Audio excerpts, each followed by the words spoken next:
Hello guys, welcome to my channel. আমার চ্যানেলে তোমাদের সবাইকে স্বাগত জানাই।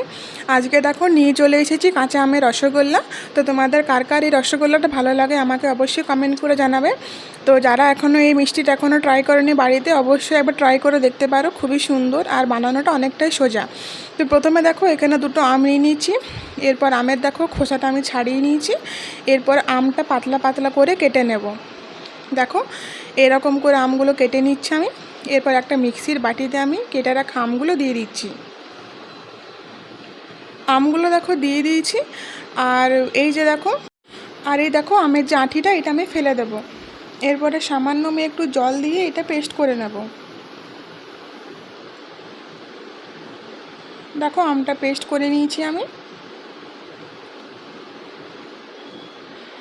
এরপরে দেখো একটা আমি বড় বাটি নিয়ে নিয়েছি।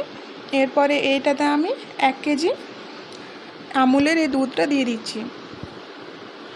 আমি এখানে আমুল তাজা দুধটা ব্যবহার করেছি। এরপর আমি দেখো দুধটা চাপিয়ে দিলাম। এরপরে এটা আমি ফুটতে দিয়ে দেব।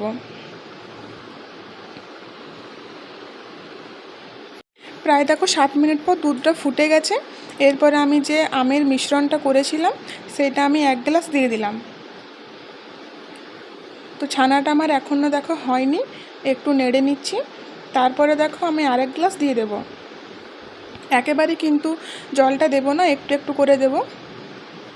এরপর দেখো ছানাটা আমাদের কত সুন্দর হয়ে গেছে। আর এইরকম যখনই জলটা সবুজ হয়ে আসবে তখনই ছানাটা একদম পারফেক্ট হবে। এরপরে দেখো আমি বন্ধ করে দিলাম ইন্ডাকশানটা। এরপর ছানাটা আমি ঠান্ডা জলে ধুয়ে নেব। তো দেখো এখানে একটা প্লাস্টিকের বোল নিয়ে নিয়েছি, তার উপরে আমি একটা সুতির পাতলা কাপড় নিয়ে নিয়েছি। এরপরে দেখো ছানাটা আমি ঢেলে দিলাম, কিন্তু অনেক গরম আছে, এটা একদম আলতো হাতে করতে হবে কাজটা তোমাদেরকে। তো প্রথমে দেখো নিচের জলটা আমি ফেলে দিলাম। এরপর আমি ঠান্ডা জল দিয়ে ভালো করে ধুয়ে নেব। এটা টক যে ভাবটা আমের সেটা কিন্তু চলে যাবে। আর ছানাটা নরম করে মেখে নেব এবারে। এরপরে দেখো আমি হাত দিয়ে ভালো করে ছানাটা মেখে নেব। হালকা গরম আছে, বেশি গরম নেই। তো বেশি গরম অবস্থায় মাখবে না, একটু ঠান্ডা হবে তারপরে তোমরা মাখবে। দেখো ছানাটা মেখে নিচ্ছি এরকম করে। এখানে কিন্তু আমি কোনো রকম সুজি বা ময়দা কিছু ব্যবহার করব না। আমি নর্মাল ছানা দিয়ে আজকে মিষ্টিটা তোমাদেরকে বানিয়ে দেখাবো। দেখো ছানাটা অনেকটা নরম হয়ে গেছে। এরপরে দেখো আমি সামান্য একটু গ্রিন ফুড কালার দিয়ে দিলাম। ফুড কালারটা দিয়েও দেখো ভালো করে মাখিয়ে নিচ্ছি আমি।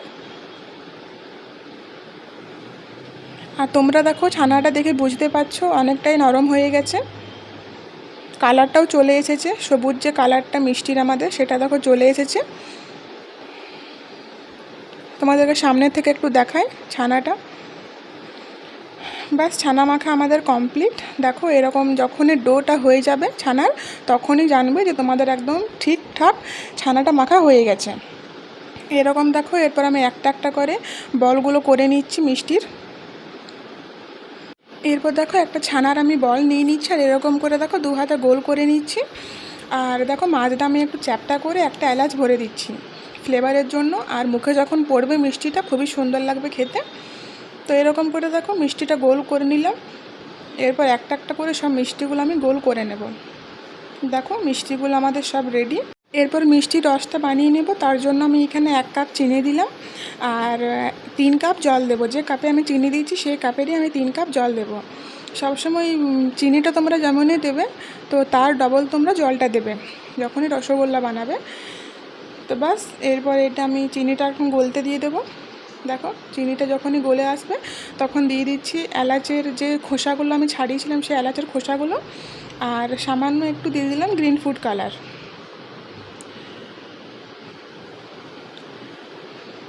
দেখো জলটা ফুটে এসেছে।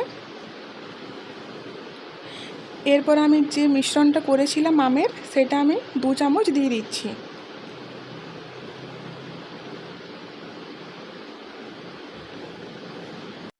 মিষ্টির রসটা দেখো আমাদের একদম রেডি। এরপর আমি একটা একটা করে ছানার বলটা দিয়ে দেব। দেখো একটাও কিন্তু মিষ্টি আমাদের ভেঙে যায়নি। এরপর এটা আমি দেখো ঢাকা দিয়ে দিচ্ছি। এরপর এটা আমি এখন ঢাকা দিয়ে 7 মিনিট হতে দেব। 7 মিনিট পর দেখো ঢাকাটা আমি খুলে দিয়েছি, কিন্তু ফ্লেমটা একদম কম আছে, ফ্লেমটা হাই আমি দিইনি। তো এটা আমি এখন আরও 5 থেকে 6 মিনিট এভাবে ফুটিয়ে নেব। দেখো বাস মিষ্টি আমাদের রেডি। একটা তোমাদেরকে উঠিয়ে দেখাচ্ছি কতটা বড় হয়েছে দেখো মিষ্টিগুলো। এরপর আমি দেখো একটা বাটিতে তোমাদেরকে মিষ্টিগুলো রেখে দেখাচ্ছি।